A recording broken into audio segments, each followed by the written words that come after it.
Hello, नमस्कार मंडळी. माझ्या यूट्यूब चॅनलवर तुमचं मनापासून स्वागत. तर आज मस्त दिवसाची सुरुवात आपण हेल्दी अशा पालक पराठ्यांनी करतोय.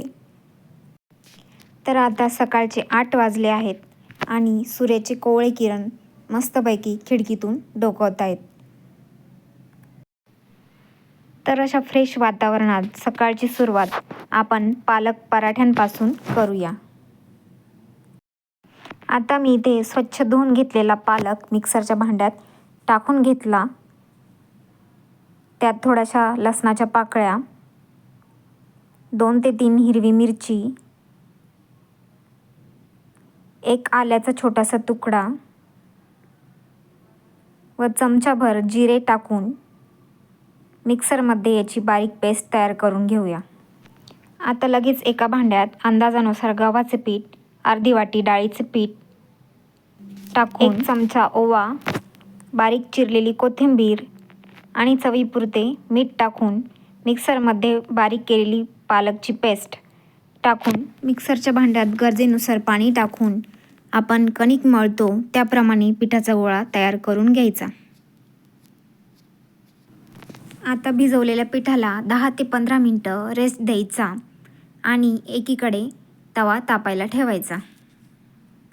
आता एक छोटासा पिठाचा गोळा घेऊन आपल्याला हव्या त्या शेपमध्ये पराठा मस्तपैकी लाटून घ्यायचा आहे.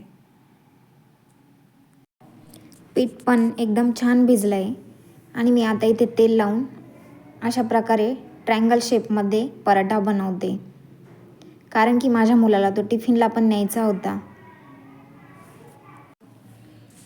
तर आता इथे वेगवेगळ्या शेपमध्ये पराठे बनवले ना तर मुलांना पण खूप इंटरेस्टिंग वाटतं आणि खायला पण ते खूप आवडीने खातात.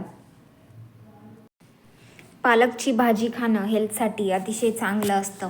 तसेच पालकामध्ये सर्वात जास्त प्रमाणात पोषक तत्व असतात. पालकामध्ये बीटा कॅरोटीन आणि व्हिटॅमिन सीने समृद्ध अशी ही एक पालेभाजी आहे.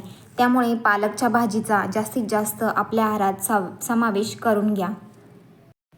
पालकची भाजी ना लहानांपासून मोठ्यांपर्यंत शक्यतो कुणालाच आवडत नाही, पण अशा प्रकारे आपण जास्तीत जास्त पालक वापरून पालक पराठे किंवा पालक पुरी, पालकची भजी, पालक राईस अशा अनेक वेगवेगळ्या प्रकारच्या रेसिपीजने आपण पालकचा भरपूर समावेश करून रोजच्या आहारात इनटेक करू शकतो. आता या पराठ्याला पण थोडंसं तेल लावून थोडंसं पीठ टाकून अशा प्रकारे स्क्वेअर शेपमध्ये दुसरा पराठा बनवून घेऊया.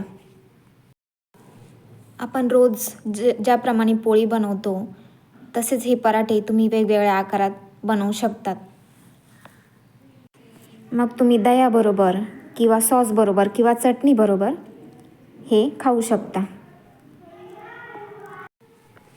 तेल किंवा तुपाचा वापर करून दोन्ही बाजूंनी चांगल्या प्रकारे मस्त पराठा भाजून घ्यायचा. तर कशी वाटली तुम्हाला माझी ही रेसिपी मला कमेंटमध्ये नक्की सांगा आणि रेसिपी आवडल्यास माझ्या चॅनलला लाईक करा, शेअर करा व सबस्क्राईब करा. तर पुन्हा भेटूया अशाच एका नवीन रेसिपीसोबत. तोपर्यंत बाय बाय.